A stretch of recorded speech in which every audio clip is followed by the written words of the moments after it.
nothing will be left undone. Very cool. Just to balance it out, this one over here is Ling Tru. It's the death of 1,000 cuts. It keeps it balanced. Very cool. Hi, Heidi. Yeah, I was going to come in, and when I got in my car from lunch, a friend of mine went to emergency to the hospital, so now I'm kind of waiting to hear from her. Oh my. Yeah, so otherwise I was going to come. Well, I hope Anyway, she's all hi. right. Wow. And Sarah. My goodness. Sarah, you're everywhere these days.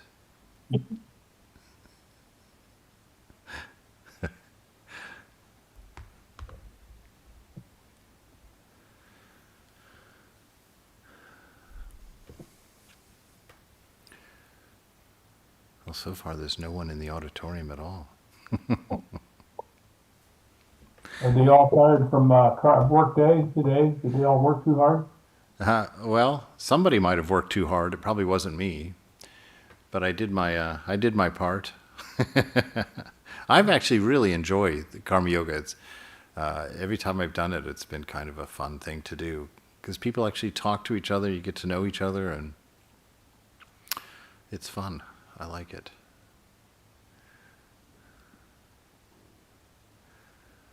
Michael and I do a kind of a personal Karma Yoga morning on Monday mornings up at the monastery, where we just do work around the monastery gardens. And when I'm working with Michael, I have to say that I work too hard. Because he's a third of my age, and he's got so much enthusiasm, and he's so particular and meticulous about the way he works and what he does. It's a good challenge for me to keep up with him. But I usually stop around 1 o'clock, have lunch, and then I'm done for the day for the Karma Yoga thing. He keeps going right on through the rest of the day. So at that point, I consider it my Karma Yoga to cheer him on.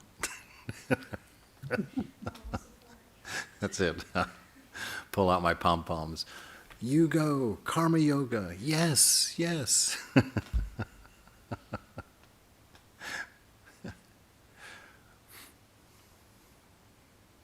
Was that recorded? They haven't said anything yet.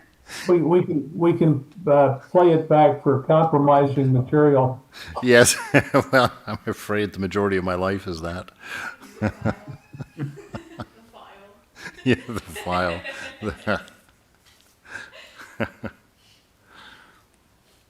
All of them come with a lesson, though. That's the thing. A psychiatrist once told me that a definition of a drunk, a bartender can drink a whole lot and not be considered a drunk. A Baptist preacher gets caught with one drink and that's it. That's it. Yeah. So we have you on notice.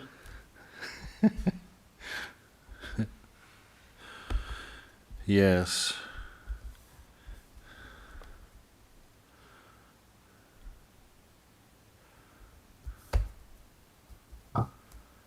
All right.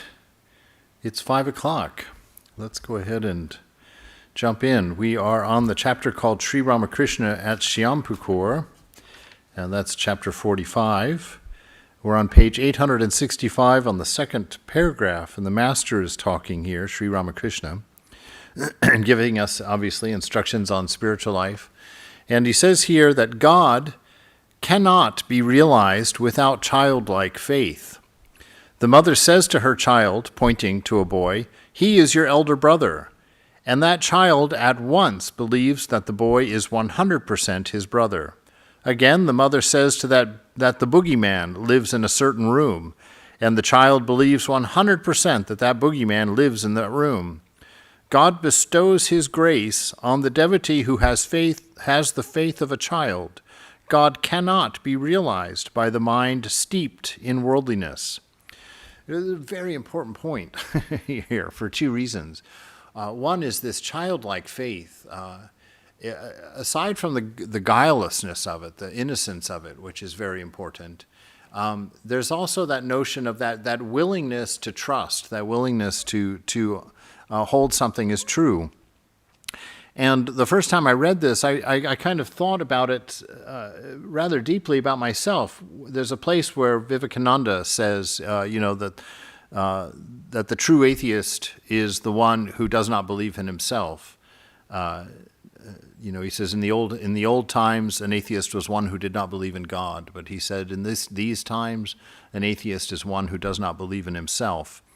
And why I'm saying that is because I think it's a similar parallel that one cannot have this kind of faith in God if one does not have this faith in oneself.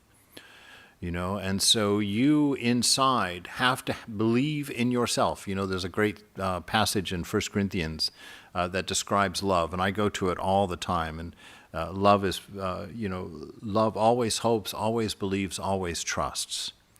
And so I've really made a bargain with myself in the years, as I've mentioned it multiple times in my lectures, that I struggled a lot with depression in the early 2000s. And one of the ways that I was able to overcome that in my practice was by adhering to that list of qualities of love in 1 Corinthians 13, verses 1 through 8, if anybody wants to look at it at some point. But those qualities of love, I required them of my own inner voice.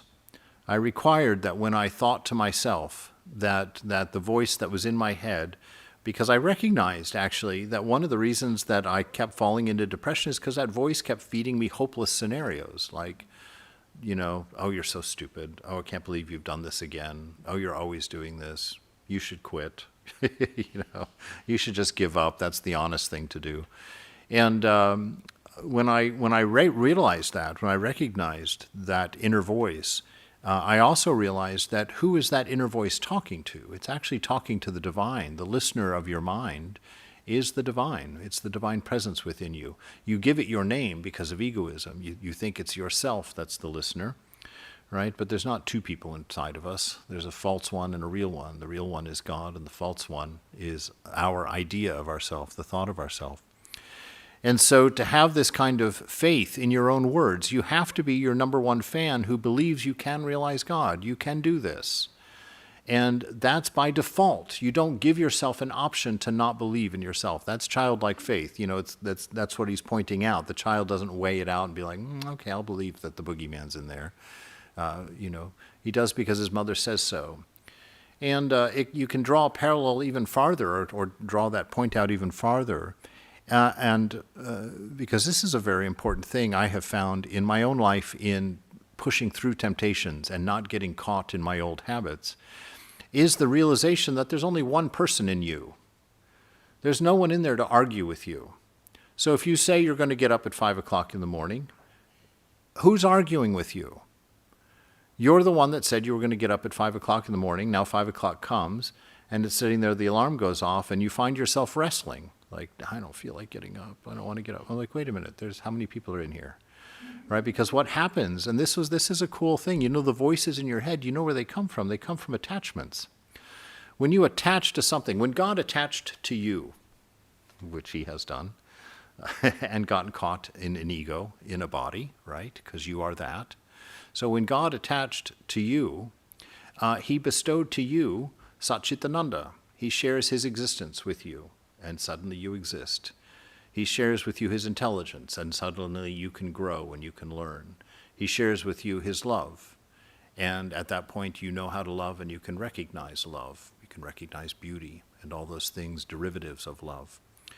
And so the fact that that attachment caused that transference of sentience in a way, what happens is when you have a deep attachment with something in your mind, you give it that same Satchitananda that the Lord has given to you. That thought has a life. That thought has reasons for existing. It has motives for what it wants to happen. It has arguments for getting you there. But it's all because you gave it that when you attached to it.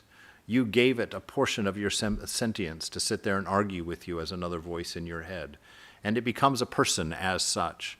And so all those voices in your heads are the results of deep attachments where you've shared your sentience. And it's really important to know, it's a very freeing thing to come to understand that there's only one inside, right? This calms the mind significantly because when you realize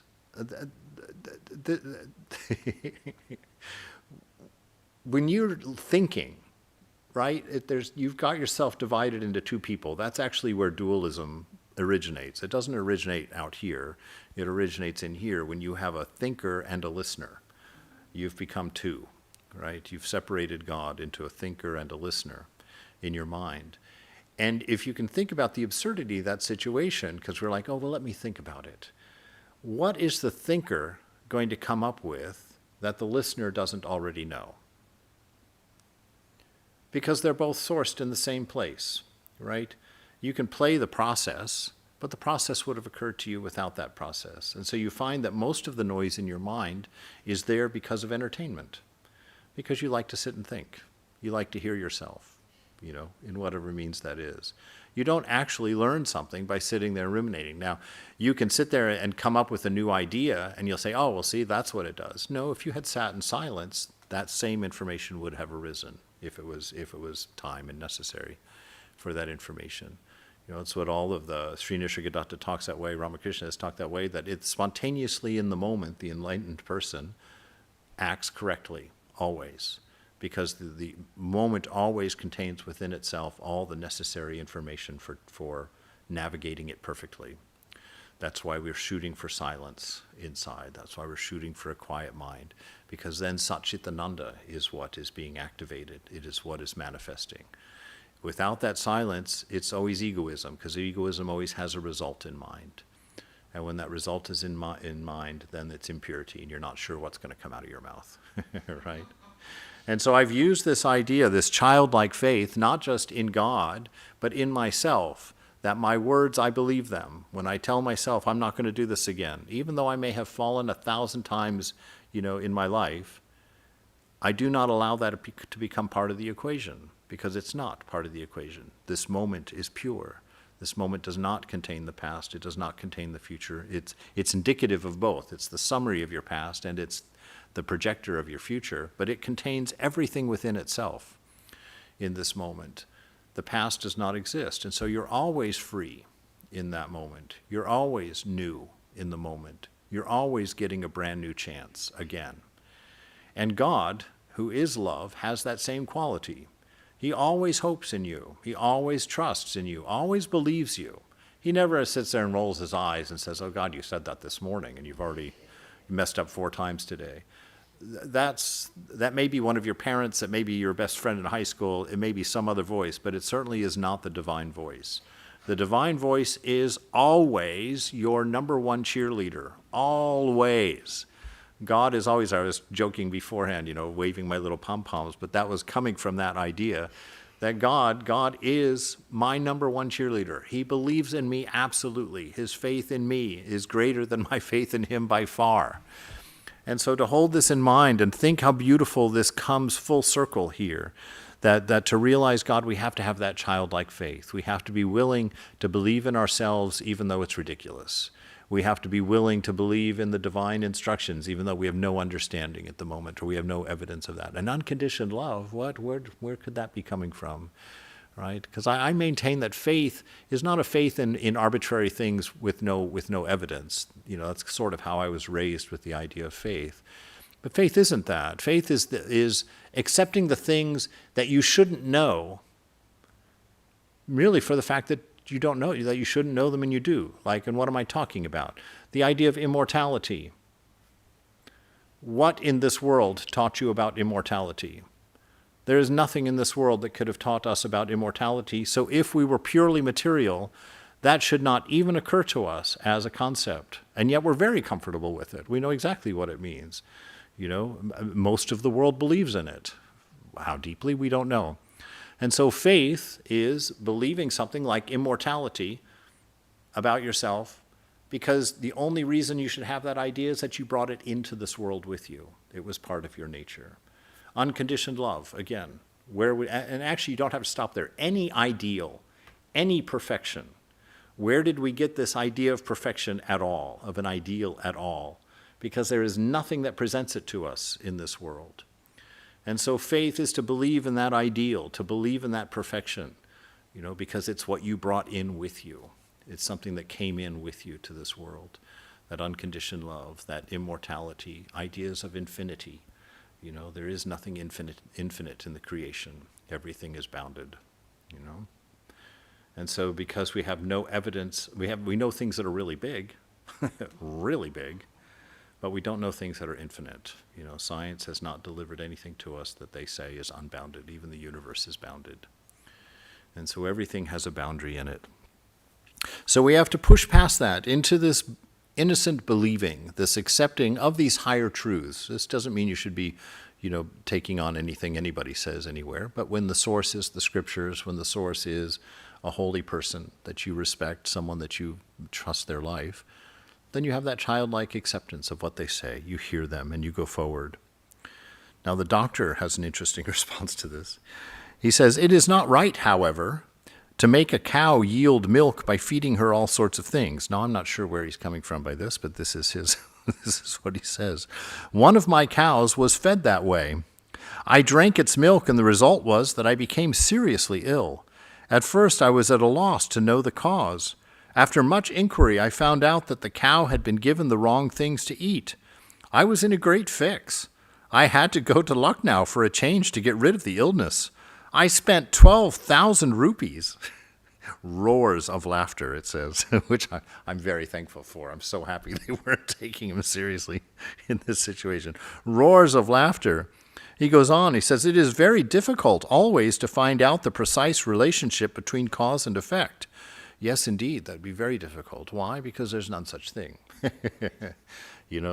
Sri Nisargadatta Maharaj says in I Am That, he says, what you call cause and effect is merely repetition. Right? He says that there can't be a cause and effect unless you have boundaries.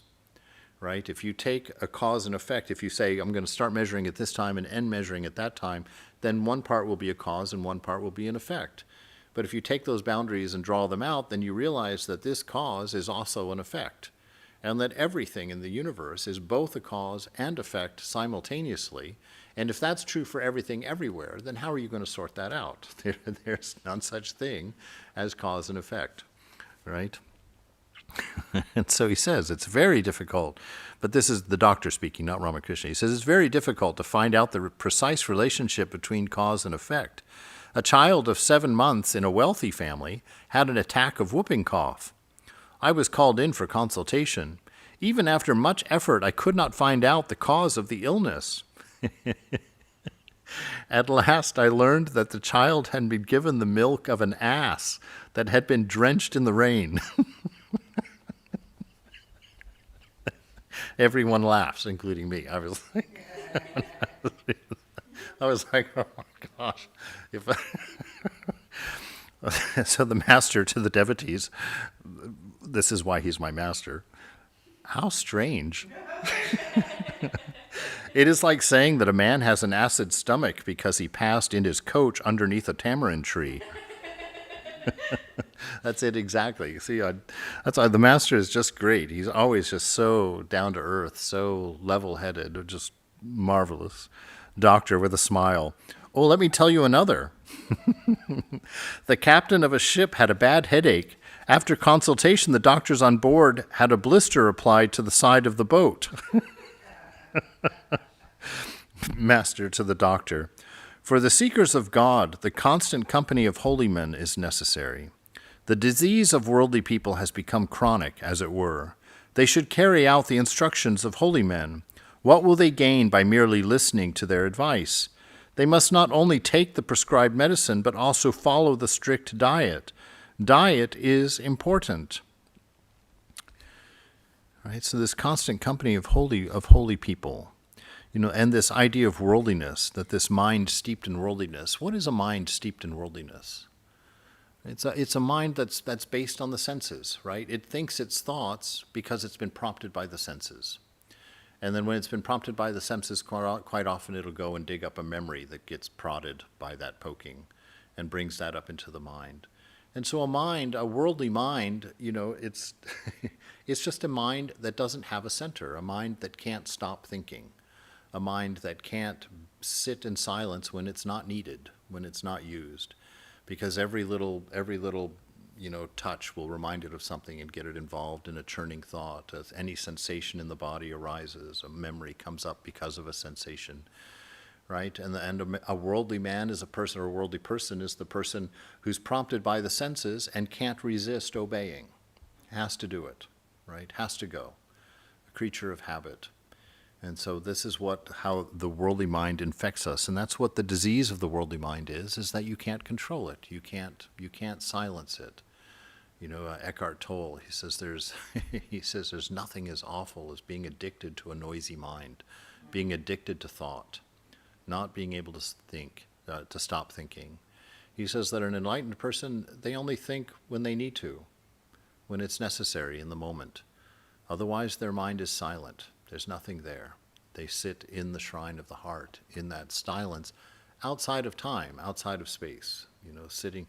Time is actually measured by the rate of thinking, right? You can tell that if you have a great meditation, it always goes so quickly because you've managed to calm the mind. And so time passes very slowly, right? Or passes very quickly. When you have lots of thoughts, when you're sitting there and you can't get a good meditation, it's like, oh God, it's only been 2 minutes, right? So the rate of thought is time, but you're eternal. You're outside of time. So that's how you have an experience of time, because you have an experience of mind, right? Time belongs to the mind, along with cause and effect. Those are tools that the mind uses to reassemble the unity that it perceives through the senses, right? We've talked about that a little bit before. When you are beholding this unity, right? We're in the middle of God here. There's one without a second, and that's what we're perceiving. But we're perceiving it through 5 senses. So immediately we break it into 5 chunks, right? And then those chunks, the mind, we put them in the different boxes of the mind. And the mind then tries to recreate the one without a second by drawing relationships between all of the objects created by the senses, right? And so the mind tries to recreate that unity through relationship, but just gets into a convoluted mess more than anything than that. So Ramakrishna is saying, for seekers of God, the constant company of holy men is necessary, right? Not just a nice thing, it's necessary and constant. That's a tall order right there. The constant company of holy people. So it's not just the people you go to temple or to church with. These are the people you choose to hang out with, that you choose to work with, that you choose to be a part of in this world. The disease of worldly people has become chronic, right? It's become uncontrollable, unstoppable, as it were. They should carry out the instruction of holy men, right, instead of their senses. What will they gain by merely listening to their advice? They must not only take the prescribed medicine, right, not just asking the forgiveness and doing a meditation here and there, but also following a strict diet. And I think he uses that word diet in a very direct way, because everything that comes in through your senses is an offering to God. You put it on the shrine of your heart, right? The food you eat, the things you listen to, the things you look at, the things you smell, the things you touch, the way you use your body, all of it is a prayer. And you get the answer to that prayer. God answers all of your prayers in the affirmative. Yes, absolutely. But he answers it in the proportion to which it was prayed, right? So if you pray for fame and then you sleep through your audition, he says yes to the whole thing. But what do you get? You get an unemployed actor, right? So that's the shaking together of all of your desires to give you the result of what it is. And this moment is that moment for you. This moment is the summary of all of your desires. So if you're not happy, if you're not content in the moment, change your desires. Start moving the furniture around, right? They must not only take the prescribed medicine, but also follow a strict diet. Diet is important. What you consume, what you put into the body, what you put on that shrine, very important, because that becomes your prayer. That becomes your action, right? Every action that you make in a day is a prayer for a result. And so this is part of the reason that we want to have this single-mindedness, because in being single-minded, we become aware of what we're praying, and we can pray fully for something. And the answer is always yes, right? God is always affirmative, just shakes it together and gives you the summary of your desires. And so clear the mind and then pray. Focus the mind and then pray, right? And then you'll know what your prayers are. Right now, when we live kind of in this automatic state, we're praying for all kinds of things, you know. I prayed for a lot of fat today. I had 3.5 cookies for lunch today. So, you know, the next time that I'm sitting there, you know, trying to see my belt buckle, I know, well, I prayed for this, and Mother has given it to me, right? Doctor, yes, it is the diet more than anything else that causes the cure. Master, there are 3 classes of physicians, the superior, mediocre, and the inferior. The inferior physician feels the patient's pulse, merely asks him to take the medicine, and then goes away. He doesn't bother to find out whether the patient has followed his directions. The mediocre physician gently tries to persuade the patient to take the medicine. He says, look here. How can you get well without medicine? Take the medicine, my dear. I'm preparing it with my own hands for you. But the superior physician follows a different method. If he finds that that patient is stubbornly refusing to swallow the medicine, he presses the patient's chest with his knee and forces the medicine down his throat. Down his throat. All right, so that's a great doctor. Doctor, there is a form of treatment that does not require the physician to press the patient's chest with his knee. For instance, homeopathy. Master, there is no fear of a good physician when a good physician presses the patient's chest with his knee. Like the physicians, there are 3 classes of religious teachers. The inferior teacher is content with merely giving spiritual instruction. He doesn't bother about the student after that. The mediocre teacher explains the teaching again and again for the good of the student, that he may assimilate it. He persuades the student through love and kindness to follow it. But the superior teacher uses force, if necessary, on a stubborn student. To the doctor, the renunciation of lust and greed, woman and gold, is meant for the sannyasi. He must not even look at the picture of a woman. And if it's a nun, not even the picture of a man. You do know what a woman is to a man, or vice versa. She's like a spiced pickle. The very thought of the pickle brings water to the tongue.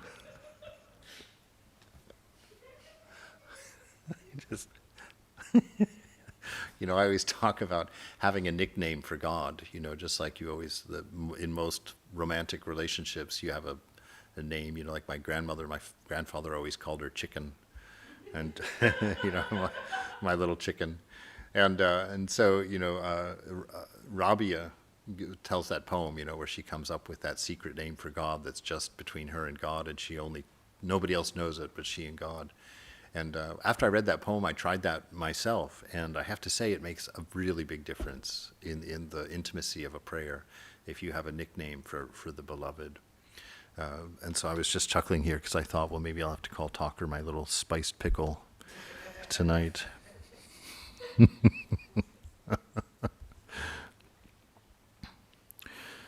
All right. Do you know what a woman is to a man? She's like a spiced pickle. The very thought of pickle brings water to the tongue. It doesn't have to be brought near the tongue. But this renunciation is not meant for householders like you. It is meant only for sannyasis. You may live among women as far as possible in a spirit of detachment. Now and then you must retire into solitude and think of God.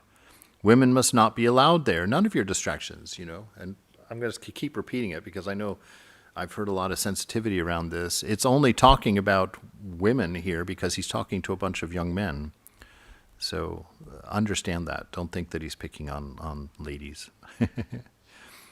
You lead an unattached life to a great extent if you have faith in God and love for Him, right? Because as you love God, the concern for Him grows in you. The desire to do what's right grows in you. The desire to offer Him that particular flower, you know, of success grows in you. You know, you want to attain purity so that you can offer it.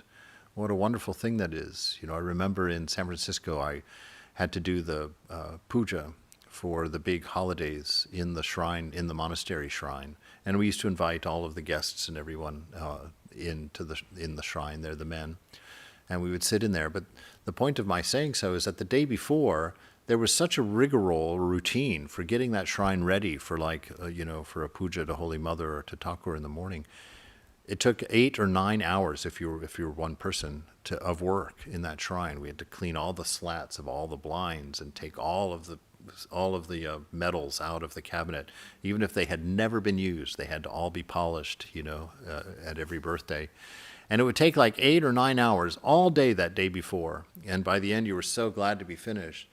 But I tell you, I have never had as much satisfaction, as much inner joy as that morning when I got to get up and I came in with a whole bunch of flowers from the garden, and just decorated the shrine and then sat down to do this worship where I had put so much effort, so much concern into preparing that shrine.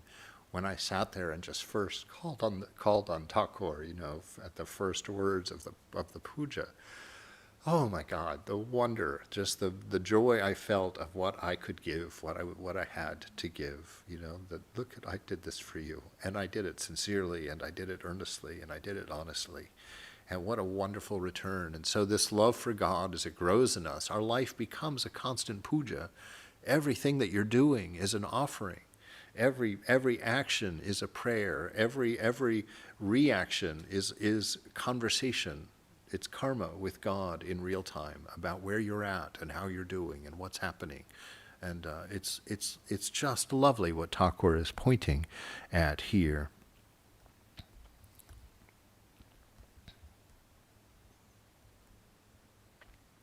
Now and then you must retire into solitude and think of God.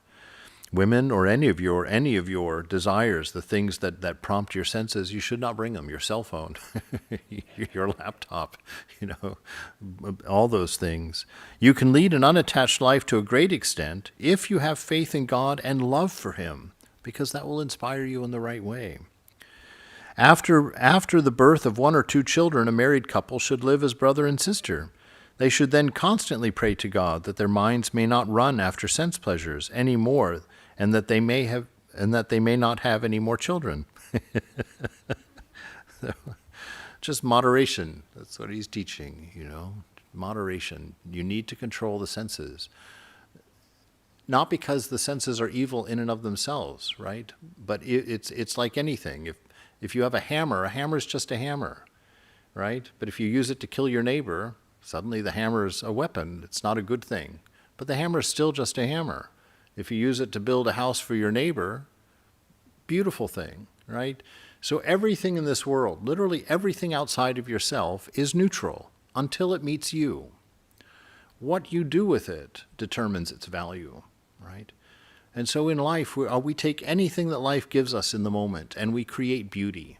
That's why we're spiritual seekers. We take whatever this moment contains and we set ourselves about making something beautiful to offer. Now that beautiful thing might be a filled out DMV form, It might be the check to pay your water bill, whatever it is. You do it perfectly. You fill out that check nicely. You give it the best signature you've ever given. Why? Because it's an offering. It's not a check, and it's not for water. It's you offering your very best effort, your most focused and aware and diligent effort, prayer in that moment, so that everything becomes that way for you, and life becomes, as a byproduct, fulfilling, right? You never have a fulfilling life by trying to create a fulfilling life. If you make it a goal, you will fail, because life is only fulfilled through unselfishness, and unselfishness means unselfishness. You're not considering the little self inside. You live for the service of the divine in everything, even in yourself. Girish to the doctor with a smile. You have already spent 3 or 4 hours here. What about your patients? Doctor. Well, my practice and patience. I shall lose everything on account of your Paramahamsa. Talking about Ramakrishna, because he was serving him for free. The master. There is a river called the Karmanasa. It is very dangerous to dive into that river. If a man plunges into its waters, he cannot perform any more action. It puts an end to his duties. Everyone laughs. Doctor to Girish, M. and the other devotees. My friends, consider me as one of you. I am not saying this as a physician, but if you think of me as your own, then I am yours. Master to the doctor. There is such a great thing as love for love's sake. It is very good if one can grow such love. Prahlada loved God for the sake of love. A devotee like Prahlada says, O God, I do not want wealth or fame or creature comforts or any such thing. Please, grant me the boon that I may have genuine love, for your lotus feet. Doctor, you are right, sir. I have seen people bowing down before the image of Kali. They seek worldly objects from the goddess, such as a job, the healing of a disease, and so forth. To the Master, the illness you are suffering from does not permit the patient to talk with people, but my case is an exception. You may talk with me when I'm here. Everyone laughs. The Master, please cure my illness. I cannot chant the name and glories of God. Doctor, meditation is enough. Master, what do you mean? Why should I lead a monotonous life? I enjoy my fish in a variety of dishes, curried fish, fried fish, pickled fish, and so forth. Sometimes I worship God with rituals, and sometimes I repeat his name. Sometimes I meditate on him. Sometimes I sing. I sing his name and his glories. And sometimes I dance in his name. Right? I get so much permission from this statement from Thakur. Because I remember the first time I read the Gospel of Sri Ramakrishna, I was so touched and so impressed with the amount of laughter. Constant laughter. Every page, there's at least one statement in there where everybody is laughing. And I really feel like in our practice, in our spiritual life, if we're not having that same experience, then it's time to keep exploring. You are in contact with the source of a divine love that has no limit, no restriction to it whatsoever. And if that doesn't cause some elation, if that doesn't cause some spark of joy, some spark of laughter within yourself, and to know the freedom that allows with you and God, you don't have to, God is not Santa Claus, sitting there with his list, naughty, nice, 3 more naughties, a nice, a naughty, a nice, naughty. It's not like that. Your realization is guaranteed. It's done. It's finished. It's absolutely yours. It's just a matter of time waiting for your birthday to arrive. That's it. So in the interim, what do? Enjoy God. Enjoy God. St. John of the Cross, he says that in this life, you decorate your bridal chamber. God's coming. He's already said he would come. He's already said he's going to take you. So prepare your bridal chamber. Spend your time purifying it, cleaning it, putting up flowers in there, hanging nice art on the walls, making everything delightful for God. And in your practice, that's what it is. It's sitting there knowing that you're already realized. Accepting that. Accepting it and enjoying it, borrowing on the joy that you will have on that day. Just borrow it now. Enjoy it. And be absolutely yourself. Be absolutely yourself with the beloved. Don't use thee and thous in your prayer. Sometimes don't even say anything. Just look at God and roll your eyes and open your heart, and say, oh, I don't know. Here we are. Your faults, don't pay much attention to them. Notice them, that's all. Your awareness is the cure, right? Swami Prabhupada said to me, he says, the knots of Maya untie themselves in the light of awareness. Become aware of your fault, see the fault, admit your fault. That will be enough. Why? Because you are Satchitananda by nature, and that awareness will cause Satchitananda to express. It will be Satchitananda that comes through that silence. So see your faults, and that's it. Let go. Don't make a plan for working on them. You're not the doer. He doesn't say you're not the doer except when you do practice. He says you're not the doer. So your practice is not about doing something, fixing something, getting somewhere, attaining something, achieving something. It's none of that. We practice for today, not for tomorrow. We practice for today, to enjoy God now, to imbibe that love, that wisdom, to become aware of this peace that passes understanding within. We practice for now. We're not sitting here practice to get something. We are that already. We practice to enjoy it. We practice to sit with it, to imbibe it, to be remade in that experience of fullness, that experience of love, that experience of peace. Doctor, I'm not monotonous either. Master, your son Amrita does not believe in the incarnations of God. What is the harm in that?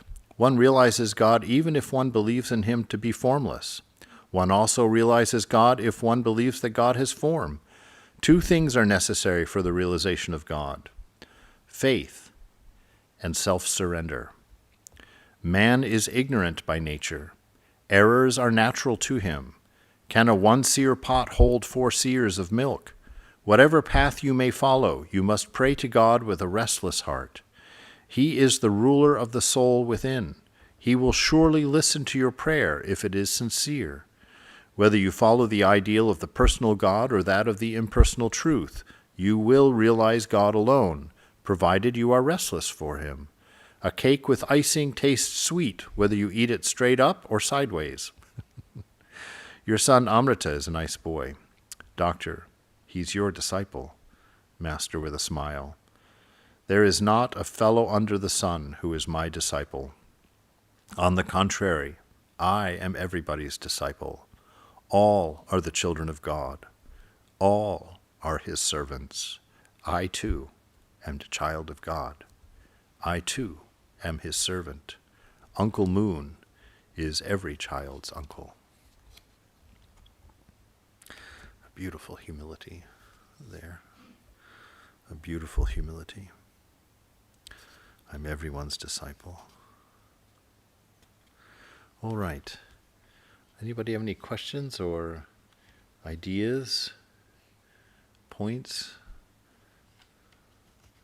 a correction, a challenge, a joke, anything? I got one if you want it. That's all right. Are you cooking up a good one for me, John? Well, your notions of causality. Uh-huh. You know, physics, first of all, time does not exist. It's a parameter in the equations of motion. Right. It's only a gauge. It's nothing real. That's directed from science. And causality is not necessarily deterministic. When you get small enough, forwards, backwards, past, future do not exist in a determinative way. So if that adds anything to your notion of cause and effect, they can be reversed. Yes, no, that's exactly right. That's exactly the truth of it. Time is a tool of mind. It doesn't have an inherent reality to it, which is the same with space and matter, as a matter of fact. But yeah, because we live in a mind. We don't live in a material world. You know, the mind of God that we live in here is mimicking a material or giving the idea of a material mind, but that's because we do not understand its nature. We don't know the world. We see it as separate from God. We see it as an object, as a thing, and so we interpret it as such. But this, I talk about this so much because it's such a fundamental point to my practice, you know, that I'm not actually touching. I cannot have a direct experience of the external world. All I can experience is my mind's interpretation of the information it gets from the senses of the external world. But the external world itself I will never actually experience. I will never actually see it. It's like Kant says, the thing in and of itself cannot be known, right? We can't know it. And so the mind has created this facsimile of this post, if you can't tell what I'm looking at, you know? And in the dream, you can take it down. It'll have cellulose cells in it, just like you do in the lab. It'll have all of that, but it is still not that. The only thing you can know is your mind in this world. You know? And the tools that the mind uses, there's 3 triads I always go through. It's sort of pseudo-religion, I guess, but 3 triads that the mind uses in order to manage this broken up idea of unity. Time, space, causation. Your mind cannot think of anything without time, space, and causation. Subject, object, verb. For your mind to describe anything, it must be able to fall into that triad, subject, object, verb, right? past, present, and future. So those three triads are the way that the mind is able to pretend to conceive of the inconceivable. By applying those three tools, those three triads to it, it feels like it can conquer anything and study anything, except that none of those three tools is real. Right? It's like being able to do a math equation because you just made up new math. And this is the mind. All right, so we'll pick up again next Saturday, chapter 46, the Master and Dr. Sarkar. May we offer all of this to Mother and go forward and be courageous and don't stop until that goal is given. Oh, yes, announcements. Okay. So, tomorrow evening, Monday evening, Sarva Priyananda is going to be giving a lecture here at the temple at it's 5 o'clock, I think, here. Yes, 5 o'clock. And then afterwards, there'll be a great potluck down at the convent. Tomorrow, we have Swami Vedarupananda coming. His lecture title is Freedom is Non-Attachment. So that's tomorrow morning at 11. On Wednesday, we've got our class at 5 o'clock, God Lived with Them, by Swami Abhedananda, and Pravrajaka Krishna Prana is going to be giving that class. We had our Karma Yoga this morning. It was a great success, a great time. So next month, you don't get another chance until next month. So if you see it in the bulletin, come next month. You'll enjoy it. You'll have a good time. We won't work you more than you want to work. Promise. All right. Any other announcements?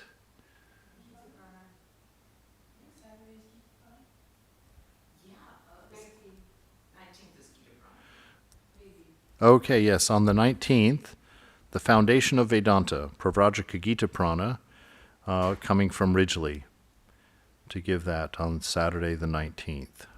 It doesn't have a time. Is it? Okay, 5 p.m. and followed by another potluck. All right. Lots of prayers for Heft. All right. Jai Ma, Jai Thakur, Jai Swamiji.